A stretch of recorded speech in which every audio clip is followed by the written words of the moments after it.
Dr. Hans Diehl is a best-selling author. His book, Health Power, has sold more than 2 million copies in 36 languages.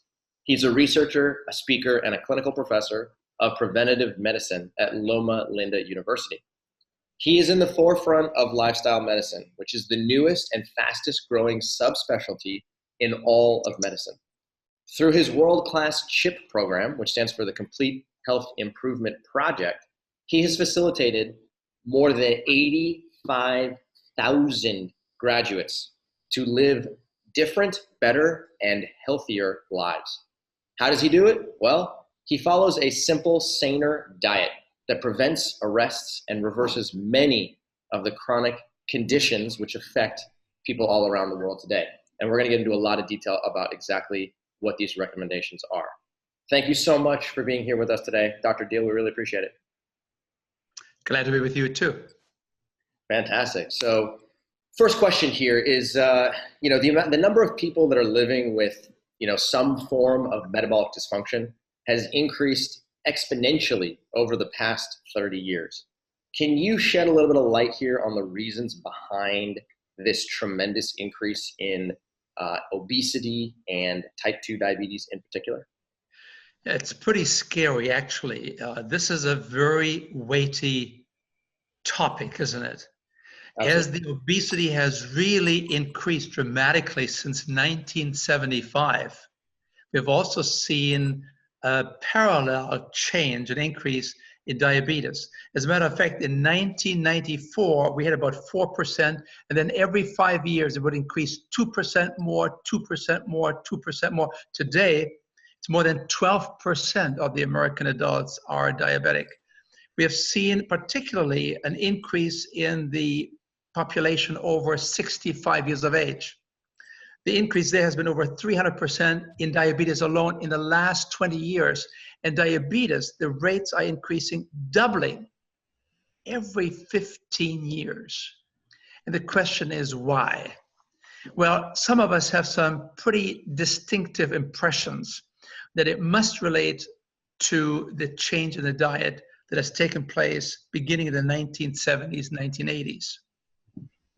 What happened then is that we changed from slow food to fast food. We changed from eating at home to eating out. We no longer would eat potatoes, but we would shift to potato chips, from corn to corn chips, from beans to burgers, from grains to Oreos, and from water, we shifted to soda pops. And we were lean then, and now we are large. And so whenever you have this kind of a situation where you have a diet that is promoting obesity, overweight, you also have to worry about diabetes, because that's a very, very direct correlation right there. So I think what you're describing there is what some people call the standard American diet. So what is the relationship between the standard American diet and type 2 diabetes? Well, the correlation is a very strong one. Let me just give you some national, international comparisons. Japan, 1960. In Japan, it was difficult to find diabetes. Less than 1% of the adults had diabetes. 2000, 40 years later, it is now 15% of the adult population in Japan has diabetes. What has changed in Japan during those 40 years? We introduced not only MacArthur and democratic kind of a principles in Japan, but we also changed McDonald's. The food industry kicked in, and it became a status symbol to have these Kobe big steaks. And with that, we began to realize and see how the carbohydrate consumption actually declined. Complex carbohydrates, starchy foods like the rice began to become less and less, and the fat increase was very prominent. So there's a relationship there between the amount of fat in the diet, apparently, and with that probably also with the refinement comes less fiber. So I think the suggestions are very, very strong that when you reduce fiber in the diet, you refine food, and as you eat more fats, such as refined foods again, and perhaps more animal products, you will always see an increase in diabetes. Okay, this is actually really interesting because, there's a lot of people who might argue otherwise, and they might say, oh no, diabetes is caused by carbohydrate. When you eat too much carbohydrate, you actually force your pancreas to secrete too much insulin, and therefore don't eat carbohydrate-rich foods. Eat more meat, eat more cheese, eat more fish, eat more bacon, eat more eggs. Yeah. It all started with the pharaohs. Do you know that? Go for it. Tell the story. With the pharaohs. I mean, it's an amazing story. I mean, when the priests, who were the doctors then of the pharaohs, when they suspected and they wanted to take care of a status report on the health of the pharaohs, they would usually collect some urine and they would pour it on the sand outside. And if the ants would come and be attracted to the urine of the pharaohs, they knew the pharaoh had diabetes. We call it diabetes mellitus, sweet urine, sweet diabetes. And ever since that time, we have this idea, aha, diabetes. The person cannot handle sugar. Therefore, don't eat any carbohydrates. Now, when it comes to carbohydrates, as scientists, we distinguish between complex and simple carbohydrates, between starch and between sugars. But moreover, as scientists, we also begin to make a distinction between refined complex carbohydrates and unrefined, naturally occurring complex carbohydrates. And once you understand that big difference there, you have the key to understanding why we have so much confusion today in the area of diabetes management as it comes to food. Because the average person has the idea, don't eat sugar, don't eat carbs, and starches are carbs. Therefore, don't eat starch because starch turned into sugar. And the exact opposite is true if you can eat the carbs as complex carbs that are unrefined, such as whole grains, oats, perhaps beans would be a great source there too. Once you have the unrefined, naturally occurring starchy foods, you're doing fine because the magic here is the starch. Okay, so I'm really glad you brought up this distinction between the whole carbohydrate sources and the refined carbohydrate sources. So it's very clear that obviously if somebody's living with diabetes, it's time to focus on the whole carbohydrates. Is this the same for people who are non-diabetic? Do refined carbohydrates affect them negatively? You're asking the question, do the refined simple carbohydrates affect the metabolic concepts of the normal person? Correct. Yeah, it sets then, you do this over time. You're perfectly healthy. You're doing this over time, 5, 10, 15 years, and before you know it, somehow the pancreas, which is producing insulin, the insulin, which is sort of the cellular opener, the key to open those cells so that the blood sugar can get into the cells where it's really needed. I mean, this is the kind of stuff that is like gasoline in the tank. If you don't have gasoline in the tank, that engine doesn't run. So the same thing is true with blood sugars. If that blood sugar doesn't get into the cells, and you've got about millions, trillions of those, the system doesn't it doesn't work anymore very effectively. And you actually can starve of the glucose that you need in the cells in the midst of plenty because the insulin cannot open the doors to the cell. That is exactly what we teach here. That is exactly what we teach, the biological mechanisms that promote insulin resistance. That is not necessarily a problem with how much insulin is being produced. It's a question of whether that insulin can be utilized properly at its destination, being muscle tissue, liver tissue, and your pancreas as well.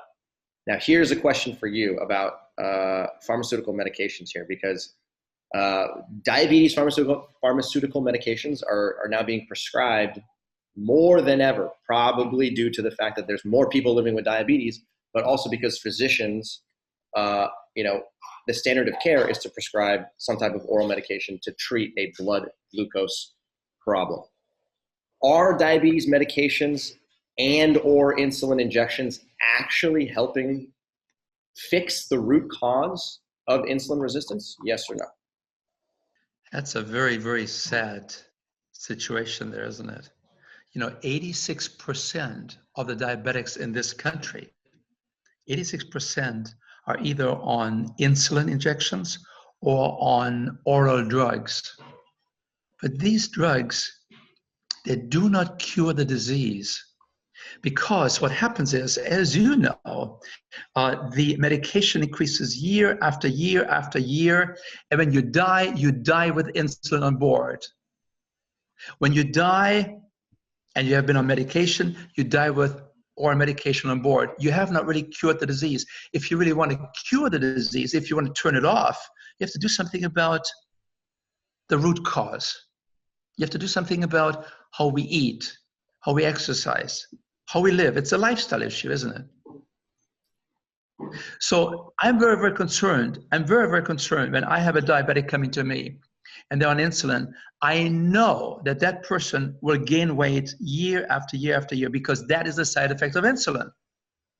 And as you know, the more overweight we have, the more fat you have on the body, the more fat you have in the system, the more you are actually extending the diabetes. So insulin is not really curing anything. Insulin, if anything, is helping you to gain more weight, which complicates and compounds the diabetes that you have.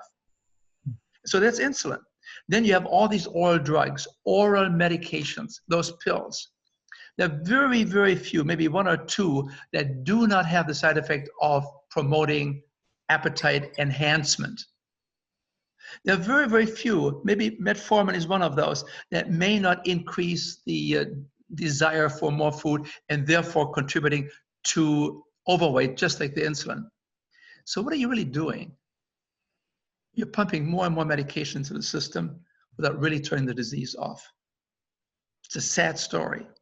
And the person with diabetes has the idea, well, if I have my doctor and if my drug, if my insulin, everything is going to be fine.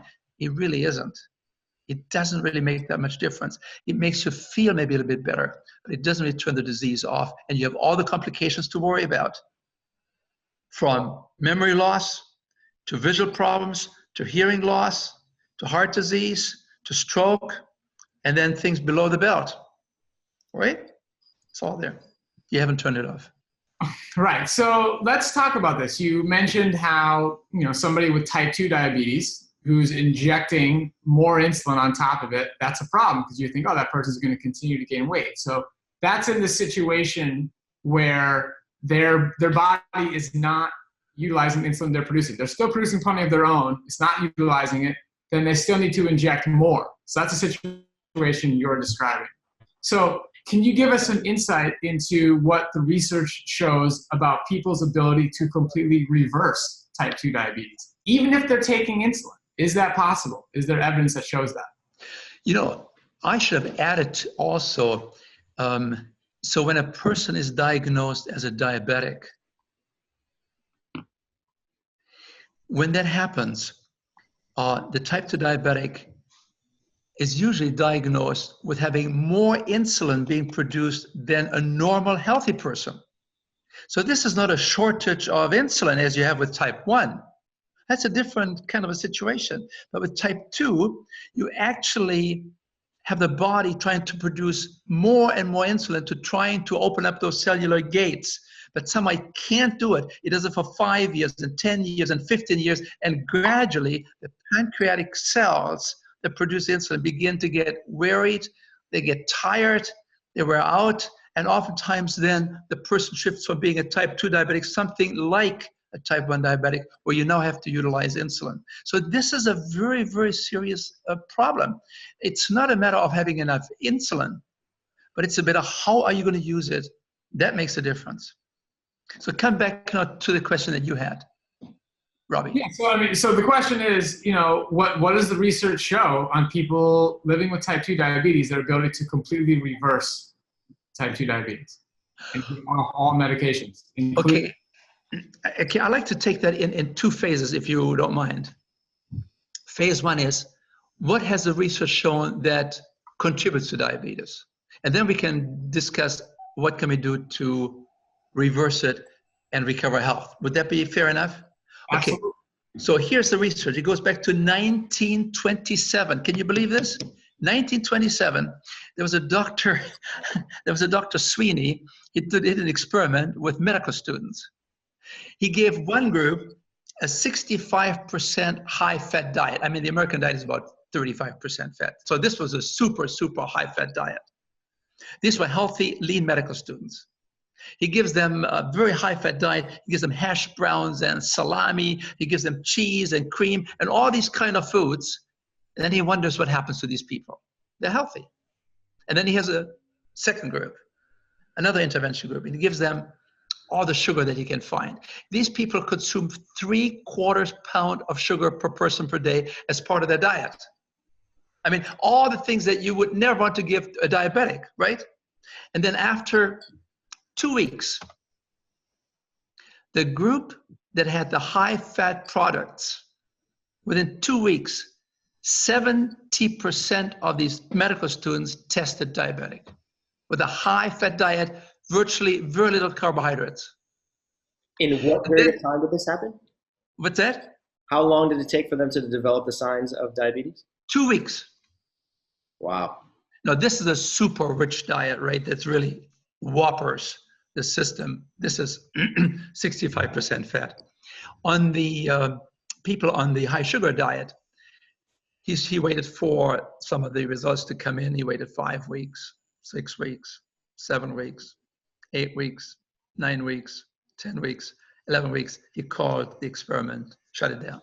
He ran out of grant money. They could not find diabetes. This was a shocking experience. We all had the impression, as we look at it today, well, obviously, these high-fat people, they had no carbohydrates. They should be safe. No, it didn't turn out that way. So that was in 1927. There's a physician by the name of, physician in Kentucky, Anderson. He repeated the experiment, and he had the same experience. So this is not something that just happened many, many, many years ago. This is also something that is validated today. Then in 1935, there was a British physician, highly regarded, Dr. Himsworth, 1935. He put people on a low-fat diet, less than 20%, and he noticed that as they reduced their fat content, the blood sugar levels came down in these type 2 diabetics. So that was 1935. Then you have the studies at Harvard. You know, at Harvard, they took about 85,000 pre-diabetics. They were on their way to become diabetics. They followed them for 16 years, and 3,300 of these pre-diabetics became full-blown diabetics. And guess what they found? What made the difference? Why did some of them become and some of them didn't become full-blown diabetics? It was the amount of obesity affecting the body. 90% of the progression towards full-blown diabetes was related to lifestyle factors. And the obesity itself gave people a 40 times higher relative risk to becoming diabetics than those who were normal weight. So that's Harvard, very, very clearly showing. Then you have the DPP, the Diabetes Prevention Program. What did they do there? They had some 3,200 obese pre-diabetics. They followed them for 3 years. They put them on 3 different programs. First program, don't do anything, control group. Second program, we'll give you metformin, the #1 chosen drug today to initially work with diabetics. Metformin. Guess what they found? Within 3 years of the control group, where people kept doing what they were doing, in this case, in 3 years, 29% became full-blown diabetics. Those on metformin, only 21% became full-blown diabetics. It works, doesn't it? But then they looked at a third group, and here's what they did to them. They said, we want you to follow a lifestyle. We want to change your lifestyle. Lose about a few pounds, not too many, just a gentle program. Walk about 150 minutes a week. I mean, what's that? 150 minutes. That's 20, 30 minutes a day. And just those simple little changes, losing 7% of their obesity and doing some walking program. In this case, it wasn't 21% that became diabetics like with metformin, but only 14%. So here's the point.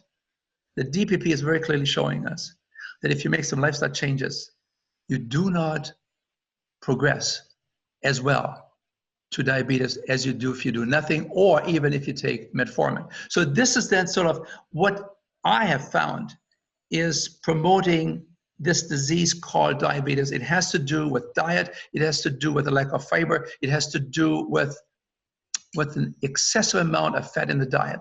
So now I'm going to come to your second part, Robbie, if you don't mind. You said, what can we do to reverse type 2 diabetes? What can we do? Well, there are several studies that have been done here too, and I can take you to 1933. Folks, this is not something that we have just discovered. This has been around for 150 years. 1933. Now, we begin to talk about reversing. Here now you have a physician in Canada, Montreal, Rabinovich. And Rabinovich showed, he did a 5-year study. He had 100 diabetics on insulin. He followed them for 5 years, and he told them, I want you to really cut back on your fat consumption. Instead of being 40% to 45% in those days, he said, I want you to get down to less than 20%. Now, this is 100 insulin-using diabetics. The results, 24 of these insulin-using type 2 diabetics were off insulin within weeks, which again makes a suggestion there's something in the diet, particularly in the amount of fat, that plays an important role here.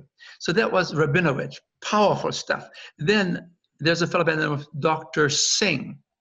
You know, he was a young physician. He looked at some of the original data and he thought to himself, I wonder if I can duplicate this.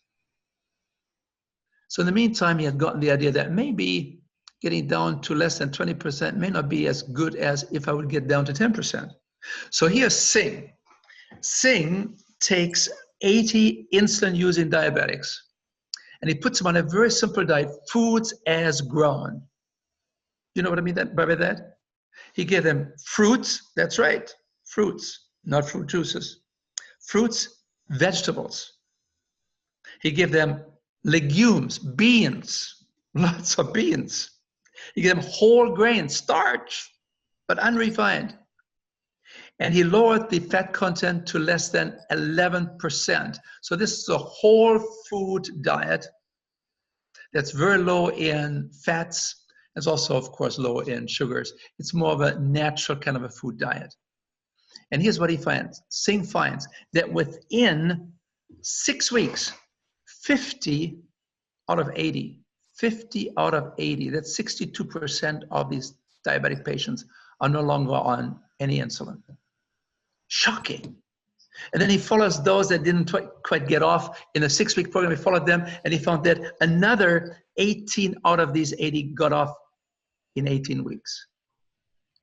Now, what that really means is, it means that 80+% of the insulin-using type 2 diabetics were free of insulin by making just some dietary changes, increasing starch, the right starch with lots of fiber to modify it, and following a simple lifestyle.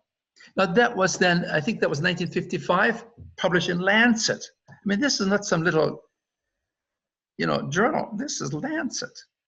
I mean, 1955. I mean, hello. And then along comes Pritikin, 1983. I was working with Nathan Pritikin. I saw, it opened my eyes. It changed my whole concept on how to treat diabetics. He made me aware of some of the original data from the 1927 and then 1933. He had studied this thing all out. He had done the review of the historical developments, and he said, we need to do this. 1983, Pritikin published. I mean, it was amazing what I saw there. I mean, within 3 to 4 days, diabetics following a very simple diet. That's what Pritikin did. It was 10% fat. It was whole foods, basically, no refined foods. Pritikin showed that within 3 to 4 days, the physicians at the center had to reduce the insulin by 3 to 4 units every 3-4 days. Pritikin showed, when he published this, that 44% of his diabetics that came to this live-in center, very simple foods, plus exercise every day, lots of lectures too, 44% of these patients on insulin were off insulin in less than 4 weeks. 44% of insulin-using diabetics off insulin in less than 4 weeks. And then you looked at the patients that were on drugs, on the pills, 74% of these diabetics free from any oral drugs. Now that was 1983. And then along comes, that's now Dr. Neil Barnard, Washington, 1994. He does a very interesting experiment, and he uses, again, whole foods as they come in nature, lots of beans, lots of whole grains, lots of vegetables, lots of fruit, and he places these diabetics on this kind of food. They're all on oral drugs. They're all taking pills. 71% of these diabetics type 2 are no longer using any medication. It would have been dangerous keeping these patients on these medications. And then, of course, I need to tell you this too, right? Chip, you talked about the comprehensive health improvement program. I have something to do with that in some fashion. It has been my great joy for the last 30 years. CHIP program, right? Yeah. And this is not a residential program where you put people into a metabolic ward, lock them up, and you have to eat this food. No, you give them lectures 4 nights a week. And you say, here's what you need to do. You do it for 4 weeks. You measure everything before they come into the program and after the program. Listen to this. We had 535 diabetics coming into the program as diabetics. They were classified as diabetics without any medication, but they were clearly diabetics over the 125-point number. At the end of 4 weeks, this is now measuring a 3-week intervention program, really. Within 3 weeks, 4 to 4 weeks. Instead of having 525, we only had 301 people testing diabetics. I gave that presentation to a group of physicians. They looked at me and I said, what do you think happened? They went from 525 diabetics to 301. What happened to these people? There are 200 some people missing. They said, they probably died. No! They thrive on a high carbohydrate diet. We give these people 70 to 75% of the calories is complete carbohydrates, unrefined, lots of oats, lots of whole grains, the same thing that Dr. Barnard did, the same thing that Nathan Pritikin did, and it's just like a charm. And Dr. Anderson, years ago I heard him speak in 1980. He spoke at a medical convention. He had done some other work with Nathan Pritikin's program, actually. He came to Pritikin and he told Pritikin, Nathan, you cannot give this kind of a diet to diabetics. It might be good for coronary disease, but Nathan, you're killing these people. You're giving them a carbohydrate diet. You can't do it. And Pritikin said, well, have you looked at 1927, 1933? Have you looked at some of the data that we have, 1955 Lancet? And it was then that Anderson, this famous endocrinologist, especially in diabetes, said, I can't believe it. I want to figure this out for myself. He used the Pritikin concept of placing these people at a 70% complex carbohydrate diet, but unrefined foods and very low in fat. 50 to 75% of patients on insulin could be off insulin in weeks if they change their diet. He furthermore said that 85 to 90% of all the patients type 2 on medication like pills could be off these pills in a few weeks if they change their diet towards a more natural diet. Whole foods, plant-based, high in fiber, low in fat, obviously low in sugar, but high nutritional value. This is the answer that has come about over the last 100 years, and we still haven't learned the lesson. What are we going to do? Hans, that was absolutely brilliant. Okay, let me go back here. Sweeney, Hemsworth, Rabinowitz, Singh, Kempner, Pritikin, Anderson, Randall, Barnard, Schulman, Walter Longo. The list goes on. The research is out there. We're talking about large-scale research, more recently, over long periods of time. We're talking about metabolic ward studies. We're talking about studies like the CHIP program, that are 4 weeks in duration simply by changing food towards a lower fat, more plant, whole food approach. We get it. You get it. It's perfectly straightforward. Here's the problem. In the outside world, outside of Loma Linda University, when people go to the internet and they type in how to reverse diabetes, foods to eat for diabetes, they get hit with the exact opposite message. Yeah. They get hit with the low carbohydrate message, the ketogenic diet message. Yes. Don't eat carbohydrates, don't eat potato, don't eat rice, don't eat fruits. Eat more meat, more protein-rich foods, higher fat foods, have coconut oil, have olive oil. That's how you reverse diabetes. Why are people saying this? What is the problem? I don't know what the underlying motives may be, but I know one thing is for sure, that those people that usually treat diabetes, they're well-intentioned, they're well-trained physicians and healthcare professionals, but they somehow have never quite gotten the nutritional concepts because they have not been exposed to these concepts. They have not made the distinction. Even the dietitians don't make the distinction between refined complex carbohydrates and unrefined natural complex carbohydrate. They're totally different. And the magic here again has to be centered on the role that dietary fiber plays. The American diet, the standard American diet, the diet that we use even in treating diabetics, contains about 10 to 12 grams of fiber. When you increase the fiber to 30, 40, 50, 60 grams, as you find in countries where you don't have diabetes, the magic takes place. The transformation from complex carbohydrate, from starch to sugar, is delayed by about an hour to 2 hours. The body needs to first break this all down.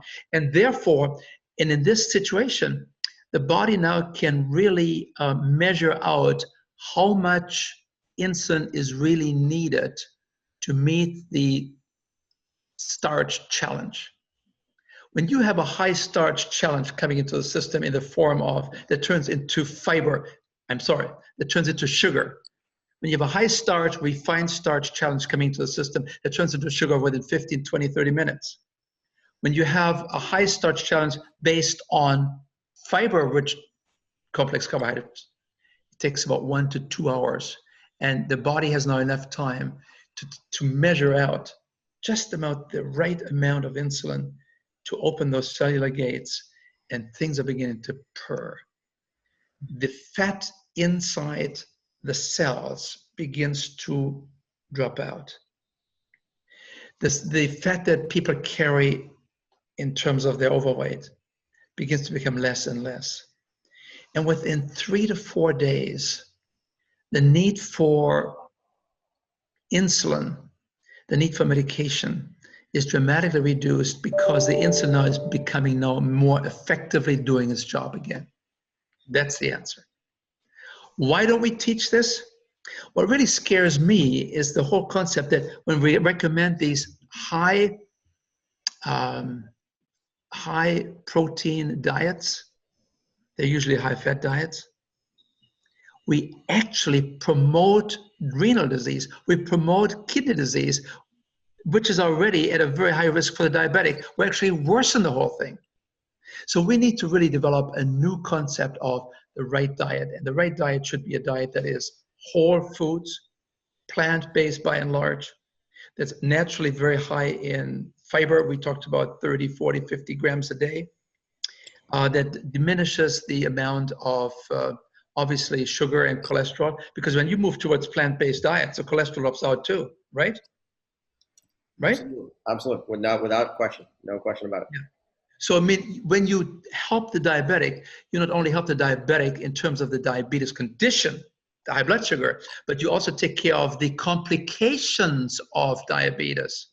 Because a diabetic is at a high risk for all these atherosclerosis, blood vessel narrowing diseases such as blindness, hearing loss, memory loss, stroke, heart disease, impotence, They're all there because of the blood vessels becoming narrowed down by a diet that is not only high in sugar, but it's also high in animal products, which is high in cholesterol. And with these saturated fats, you're setting up the program for untold complications. And by making this one change, cut back on animal products, cut back on refined foods, but increase now the amount of foods as grown, foods as they come in nature. You not only take care of your blood sugars, but you also take care of the complications that relate to heart disease, impotence, hearing loss, eye problems, kidney disease. It's a win-win-win all the way. And you probably save money. You probably reduce your food bill by 30, 40%. And you probably have probably shown some kindness to the animal world, right? Hans, what you're saying here is so, so important, and it's something we try and preach over and over and over again about the overall benefits, the long-term benefits of doing this approach versus, Cyrus was asking, why are people not doing this? It's because, the ketogenic world gets short-term results, but you just explained all the other conditions, all the other effects, and you've just done a brilliant job of making this information clear and simple and understandable today. So thank you for joining us. Thank you. It's always a pleasure seeing you two in action and changing lives and breaking through these misunderstandings that are so pervasive in our society on every level. So more power to you, and it's good to be connected with the people that make the difference in this world when it comes to type 2 and also type 1 diabetes. Thank you so much.